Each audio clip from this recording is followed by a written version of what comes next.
lost my colon in my 20s after listening to my doctor's dietary advice. I took their drugs, and in a matter of 5 years, my whole colon was riddled and had to go. And so that was why I became depressed. I didn't really like the outcome of my surgery. And I stumbled across an anecdote from Michaela Peterson. This is how I found this diet. And, I set out to do a 30-day BBBE challenge. And it's been over 2.5 years now. That's how good this way of eating is.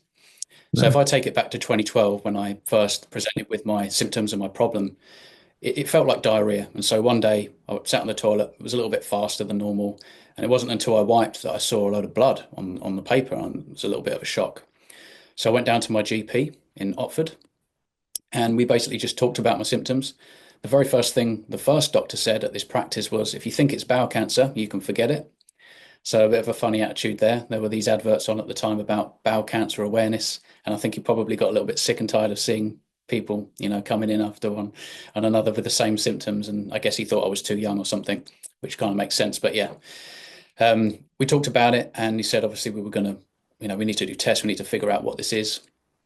And so he referred me to my hospital, Tunbridge Wells, and that's where they ran some tests. So a sigmoid endoscopy was performed.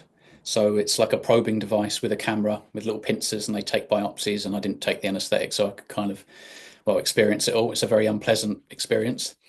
So they went in at the back end and they start to blow up areas of the intestine, basically. But it was quite low end, I think, that they could see. They almost classed it as mild proctitis actually in the beginning. But I was basically in this umbrella term of ulcerative colitis. That when I went back to my doctor, that's what they said that I had. And so it's an inflammatory bowel disease. It's also classed as an autoimmune disease. And at the time, like I say, it was so mild that they didn't even really talk about drugs. They just mentioned things like little and often. So eat smaller, frequent meals that are colourful, lots of fibre, and so whole plant foods. And grains was definitely something I remember. They were pushing for grains. Interestingly, I saw a second doctor at the same practice, and can you believe one of his tips were to drink a beer of a night, one beer every night, which is just it's just incredible when I reflect back on that advice. Yeah, Bizarre. I think he's thinking about, Yeah. yeah, regulating the bowel movement. He was talking along the lines of, let's get you regular and all this kind of stuff. One beer might help. Maybe he read something quite recently about that. I don't know, but it's crazy. You think about it's just mashed up grains with Mm. gluten and acetaldehyde in there. It's not exactly a Mhm. super fuel for your gut. Mhm. So, yeah, I didn't listen to that advice. Although I did smile and laugh, thought, oh, he's giving me an excuse to drink here. But no, no, I was quite, quite worried about my health, and so I took the advice quite seriously in terms of the fiber and the plant materials and things like this. And I went about consuming smaller meals, and so typically every meal was based around grains, porridge oats in the morning, goji berries and apples and cinnamon, and then whole grain sandwiches and wraps. Come evening times, sort of brown rice and Mediterranean dishes, grains, vegetables more so in the evening, and often like animal protein. So just lean sources of animal nutrition like chicken and cod and things like that. I did have a little bit of dairy, but I did hear that that was also potentially a problem for people like me, and so I wasn't going crazy. I wasn't drinking milk or anything like that. Anyway, 2 years goes by and my issue is definitely worse. And I'm thinking, I'm doing all the right things. I need to go back to see my doctor to see what he thinks. And so it was at this point where they prescribed some steroids. It was a very typical treatment. I can't remember the name, but it was a typical treatment for colitis, which obviously only affects the colon. So it's different from Crohn's, where it can affect gum to bum. Mhm. And so I went away now, diet apparently was fine. I'm doing all the right things with the diet. So carry on with that. I would even snack on things like almonds in between meals, things like that, crazy, like bodybuilder style, chicken, broccoli, rice, and almonds in between, and then lots of other colorful dishes. And the drugs, which actually seem to work quite well in the beginning, I think this is quite common. Steroids are miraculous when you're on them, but they're not sustainable and they're very, very dangerous, obviously, long term. I didn't know this. I just listened to my doctor's advice and went about my life. Mm. I would typically go in and out of flare ups. So a flare up would be where I just feel run down. My body's like, nope, can't do this anymore. And then the diarrhea would come with lots of blood and nasty symptoms like mucus and things like that. And obviously the frequency in which I was going to the toilet was ramped up. My confidence was down. And being a window cleaner is quite tricky when you leave the house. You think, oh man, how, because where I live, quite often it's like out in the sticks. it's just countryside and nowhere to go to stop to use a toilet. And I didn't really like to encroach on people's properties and things like that. So yeah, a bit tricky when I was on a flare up. And over time, these progressively got worse. And so I would say after about a year of taking these drugs along with the diet, which I thought was a good thing that I was doing, it felt like I was no longer taking the drugs anymore. It was just like I was right back to being at the doctors again a year ago.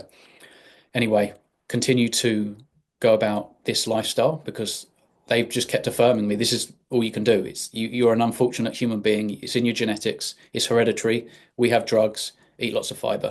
That's pretty much it. They never tested me for gluten. Yeah, they never tested me for gluten, and luckily I wasn't drinking a beer every night. Every now and again, but not every night.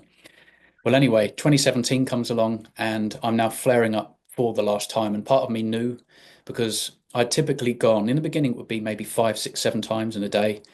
As it progressed, you're getting up to sort of 10, 12, maybe 15. On a very bad day, I had experienced up to 20 times a day, but it would be like one day and then it would drop back down to 16, 17 times as it was getting really bad. Hey guys, just want to take a second to thank our sponsor, Carnivore Bar. I don't promote many products because honestly, all you need to be healthy is to just eat meat. For those times that you're out hiking, road tripping, or stuck at work and you want a nutritious snack that is just meat, fat, and salt if you want it, the Carnivore Bar is a great option. So I like this product not because it's just pure meat, but also because I want the carnivore market to thrive as well. And the more we support meat-only products, the more meat-only products there will be available in the mainstream. So if this sounds like something you'd like to get behind, check it out using my discount code Anthony to get 10% off, which also applies to subscriptions, giving you 25% off total. All right, thanks guys. But this time it went straight to sort of like double figures, and after a couple of days I was going 30 times a day. And I had previously heard, looking at YouTube videos of someone in a similar position to me, these guys like pretty much living in the bathroom going like 30 times a day, and I couldn't believe how severe it was in their case. And I was thinking, oh, I'm so lucky, feeling sorry for these guys. And there I am now in my present moment. I'm one of these guys now. I'm going 30 times a day, and I felt like I should have just taken a pillow into the bathroom because I was at my parents' house at the time. And by the time I got comfy after going to the toilet, I would lay back down on the couch. I was getting signs to go straight back up, and it was relentless. I mean, 30 times I was probably up for maybe, because I was pretty exhausted as well. Say I was up for maybe 12, 14 hours of the day. Try and fit in going up the stairs and going to the toilet 30 times. You don't really get time to do much else. And I just felt like I was wasting away, and my muscles were deteriorating. I was very dehydrated, losing a lot of electrolytes and iron. And it started to look a bit different as well in the toilet. I mean, I'm not going to go into details, but I rung my nan up because my parents were in the States and I wasn't driving. It was just such bad timing. And I got on the phone. I said, like, this is my situation. I really don't believe I've got another day in me. I think I'm heading for a real like troubled situation. She says, okay, cool. We'll take you straight first thing in the morning kind of thing. And I remember this car journey. Oh, it was just horrible. I was holding on to the bar at the top of the door, just trying to hold in the toilet. It was so bad, and I was sweating. Yeah, it's just really tricky. And eventually presented just like an absolute mess in the hospital. They could see I was in a bit of a state. They hooked me up with intravenous drip to rehydrate me. Basically, they put me on a different course of steroids again to lower inflammation, so they could perform another investigatory, have a look, let's explore to see what's happened. I don't think they really thought it would be as bad as what it was based on what they saw the last time they saw me, which was just not too many years ago. Again, I refused anesthetic, camera and device straight up the back end again, more biopsies. But this time, rather than, because the previous time they were sort of joking with me and keeping things light, this kind of stopped after about 30 seconds. They could see how bad it was and they kept going further up. And they were calling other people in for different opinions and things like this. They all just looked very, very serious. They kind of like ignored me now. They weren't engaging with me at all. And I'm sort of like reading the room, like, this is bad. And they said, your whole colon is riddled with colitis. There's a very low chance you're going to get out of the hospital with at least not some kind of surgery. And they were going to trial me on this very potent immune suppressant drug. This was like last chance scenario. I think they said it could be around 50-50 that you'll get into remission. We'll put you on some drugs and maybe you can go home, but we don't know. We don't think so.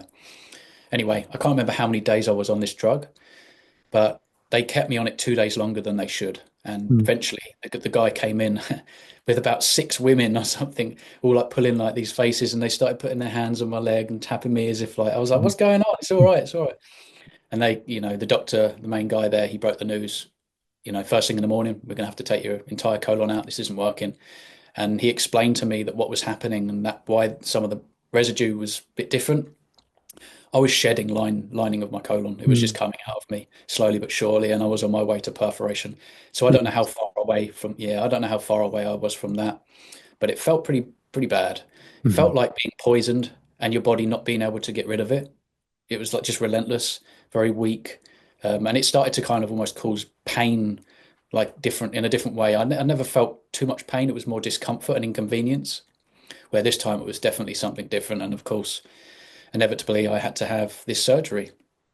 So stoma nurses came round. So if anyone doesn't know what stoma is, it's basically the last part of your intestine that you are able to keep onto that protrudes through the abdominal wall, which then would, you'd have a bag fashioned over the top of this around the stomach so that you can empty. You go number two into a bag, and that was basically my future. And so these stoma nurses were taking me through the concept, giving me these booklets and showing me pictures to try and, help me understand this thing. And different foods. Can you believe they gave me a list of foods that promotes loads of gas? And right at the top is all like mushrooms and onions, and there was no meat on there or anything like that. I think they did put dairy on there, but I don't know why. But yeah, it was just basically all plants. And yeah, to just very, very slowly, when you get back to your life, you can eat everything, but just very, very incrementally get there, very slow steps. So, and another funny thing is as well, when I woke up after the surgery, it was about 2.5 days before I ate. It could have even been 3 days before I ate anything. Obviously, they're very keen to monitor you on food to see if the bag and the stoma is working properly. Interestingly, they don't give you any fiber, none, zero, because it could block things up. And so you think like that's kind of interesting. I've been advocated to eat loads of fiber, and now all of a sudden I'm not allowed to eat any fiber. So they gave me white bread with butter. They gave me Pringles. This was a very popular one. I think a lot of people that have been through a similar surgery, Pringles are like the superfood because it's great. You got salt, you got this starch, there's no fiber, and it's going to allow your output to stodge up because apparently we just want really stodgy output, and this kind of stuff. And I was having a lot of these pureed vegetable meals, these strange dishes. They almost like make a carrot shape out of mashed up carrot. It's really weird. And so yeah, I don't know what that's all about. It's almost like quite patronizing the way you get, oh, look, some carrot, there you go. So yeah, a bit of a strange experience, the whole thing. But I felt at least I was in the right place. I was in the hospital and everybody accepted me, because they've seen this time and time again. They're all professionals. Anyway, I couldn't wait to get home because I'm pretty rubbish at sleeping, certainly under sort of that amount of assistance and care. Like they come in constantly every 3 hours to take your blood pressure, and it's like 3 in the morning, they're waking you up. So sleep was terrible. I couldn't wait to get home just to get back to my bed. And I did. I went home with my parents again, and they're back from the States now. They already visited me in the hospital before I got home. And the very next day, they all went to work, and it was really quiet. So I woke up, and it was just me in the house, just with my thoughts. And no kidding, it was just like instant depression. Just it hit me so hard, so fast. I realized, where do I go from here? Like it just felt like a strange dream. I woke up from this dream and now I've got to face this actually not a dream, it's reality. Like I've got this bag attached to my stomach and it doesn't look good. I don't like the way it feels. I don't like having to deal with it or change and it affected my sleep definitely.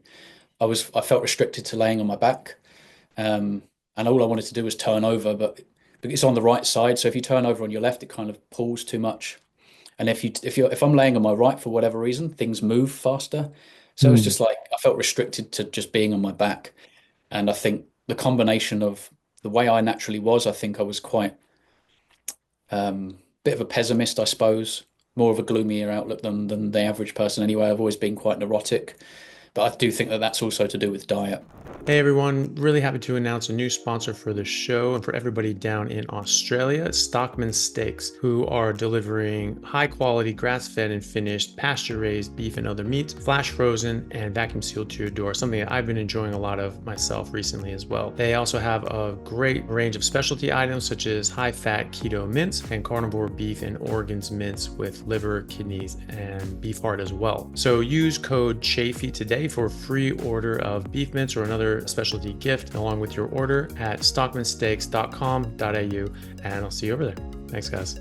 And just yeah, the aesthetic of this thing. And I'm a bit of a comfort person. I certainly was. And there's no comfort. You can't go and seek comfort with this thing. You can't run away from it. You can't take it off. It's just always there. And in the initial periods, I couldn't really take my mind off it. So I couldn't get comfortable with it. And I'm now trying to go back to work, and it just changed everything. It actually just put a damper on everything, because wherever I go, it goes with me. And it almost became my boss. I had to ask my bag, like, can I go to sleep, or do I need to empty or change? Can I eat now, or do I need to empty or change? Can I go for a walk? Can I do this? Can I do that? I've not been in a swimming pool since. I would never dream of taking my top off. There's a time and a place. I don't want to just offend people. I felt like I had a freakish body now, like an old granddad or something. I'm in my 20s and I feel like a 70-year-old guy with bowel cancer. And so it just all affected me in a real big way mentally. It became a mental thing, and developed a love-hate relationship with food, because every time I ate, I had to process it. But I loved eating and I loved my food. But after about 3 hours, now I've got to kind of like go through this process of feeling the process. Like I could feel when food was now coming out and kinking into the bag. And I slowly but surely picked up on things. So over here, we have a roast dinner on a Sunday, and I would go back to my parents. So I'm now living in my own house with Lucy. And we go back to around my parents' house to have like a Sunday roast. And typically, you've got like maybe some lamb or maybe some chicken, and then spuds, and then vegetables, and then gravy. And slowly but surely, I was like going around there saying, do you know what? I don't really want any more of the broccoli because it's just causing me such a nightmare in the bag. I would get obstructions and it would really struggle. And then I was like, do you know what? I don't even think I want peas or carrots this time. And so it was kind of like meat and then just potatoes, which is starchy. It wasn't so bad. Mhm. And I actually felt guilty. I thought I was getting rid of all the nutrients. Like, no, I'm just getting protein and starch. Mhm. Like protein, I just looked at it like protein and carbs. So now I'm missing the vitamins and minerals. I didn't really know. I thought I knew about food, but I certainly didn't. And yeah, it's interesting because I kind of naturally backed off there with certain foods. But I kind of continued to eat a broad spectrum of everything in some ways. And for the first time, I'm now noticing what food looks like as it would enter your colon, which is where I had all this disease. So if I was like eating seeds and nuts and things like that, or a seeded bread sandwich, and you've got tomato in there and maybe chicken and avocado, all this stuff, you're just chewing on it. It's not like I'm not chewing my food, right? I'm just chewing it down. I'm happy. I can swallow it. Right. Good. 3 hours later, you can see bits of green, like from the avocado, just chunks of it. You could see full on seeds and big sections of tomato, and the skin just hasn't changed. I could see like all the broccoli florets and the colors, but I never ever saw any evidence of the meat, like the chicken, the fish, the dairy. Every now and again, I'd have some red meat, but mostly in the form of a burger. So you'd eat the burger and you see sesame seeds from the bun, Mhm. see like parts of chips and stuff like that, like fries, and you'd see like bits of salad and tomato seeds and skins. You never see any beef, it's just liquid. And so it's like the plant material was swimming around in what is normal stool in a sense. And of course, if I had my colon, once that food reaches there, where I had the disease, that would have aggravated the ulcers and things like that. All those sharp bits and pieces of the skin. They tell you like remove the skins and seeds from apples and cook your apples. Like it gets to that point where you're so bad, they're like, yeah, don't eat the skins and seeds, but they don't realize that the stalks and the stems and all this stuff, it doesn't break down whatsoever, Mhm. you know. And obviously, for most people, they would reabsorb the water, and so it's not going to be like this super liquidy output. So it's not like I was. If you just eat meat, you're going to have diarrhea. It's obviously going to be metabolized properly and thoroughly. I just don't get the opportunity to do that. But I'm seeing how food would enter the colon, and so it kind of fascinated me. But I still fully believe that I should be eating this stuff because that's where the nutrition was. I just thought I was getting the macros like protein and some carbs. And so every now and again, I would make myself eat some plants and different colors from the plant world just to tick all the boxes. But anyway, I just became more and more depressed because of this whole relationship with the bag, food relationship, sleep, work, everything, sex, everything. It affects absolutely everything. And I was just getting worse and worse mentally. And it got to the point where I became suicidally depressed. I was thinking about it every day in some way, shape, or form. I would come home, and if no one was here, I got to kind of just be myself, as in, like, I didn't have to fool people. I didn't have to put on a fake smile or pretend like I'm okay in front of my family because I felt guilty. Um, I could just be me. And the funny thing is, in those moments, I would absolutely freeze.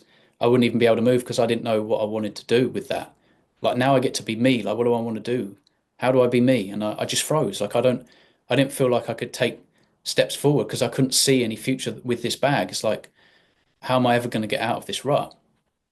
And anyway, I actually went back down to my GP, not really wanting to take drugs, but I felt like I couldn't handle this anymore on my own. And so we had another conversation, different doctor, same practice. And he then said, right, here's another number. You call this. This is like a unit, a care unit, and they will help you, resolve with therapy, drugs, whatever. So it was called We're With You. It was a very long number, and it's like a one-sided thing. So I could call these. You could book like a call thing, and they call you, but you can't call them back. It's Hmm. really strange. Yeah. And it was like a 45-minute conversation, and it made me feel quite good because I shared absolutely everything, just openly about absolutely everything. And they were then going to get back to me and, figure out, therapy, what drugs, whatever, this kind of stuff. And I was just waiting on that call. Days went by, wasn't too worried. Weeks went by, and now I'm thinking, should I, and this is when I tried to call them back, and you couldn't call this number back. Hmm. Anyway, 2 months goes by, and I'm just sitting on the sofa, or what you call the couch, and watching YouTube, and Michaela Peterson's anecdote on the low carb down under channel came up. Don't eat this. Mhm. I was like, okay, I'll watch this. That's what I watched, and it just blew me away. I was like, this might be an answer. It's something. I was on my own again. I don't know. I don't want to just start drinking alcohol. I quit alcohol. I got off this phone call and they said, "Do you drink?" And I was like, "Yeah." It's not like I was crazy on it, but they said it would help if you can cut that back. That day I put the phone down. So 2 months before seeing this anecdote, I quit alcohol. But I wasn't right in the head still. So it wasn't like it was just alcohol. Anyway, I was sold on the spot after listening to Michaela Peterson's anecdote, and my partner Lucy was sitting to my right. And I was like, I'm going to do this thing. Like, I feel like I have to. It worked for her. She had autoimmune conditions and she had severe depression. Sounds a bit like me, right? So I thought, what have we got to lose? And Lucy ended up kind of being really supportive and just jumping on the BBBE challenge overnight, like the next day with me. So we went down to the shops and stocked up on, beef, butter, bacon, and eggs. Mhm. And that was it. It was just a 30-day challenge. Overnight, my acid reflux went. After a week, my skin improved. Like I've always suffered really badly with my skin, and I'm quite marked up from the plants. But the moment I adopted this diet, all of that kind of stopped, and acne on my back was almost completely gone in a week. So I was like, that's pretty impressive. That's kind of crazy. Wasn't trying to address these things at all, of course, but my energy was stooping quite a bit. And I would say within those first 2 weeks, I was struggling because it was just brand new. I switched very fast and I wasn't used to just fat, protein. I was used to carbs 5 times a day, right? So it was a bit of a slow turnaround in terms of feeling optimal with energy. But on day 21, everything just kind of aligned. I didn't eat breakfast that day. It was a beautiful day.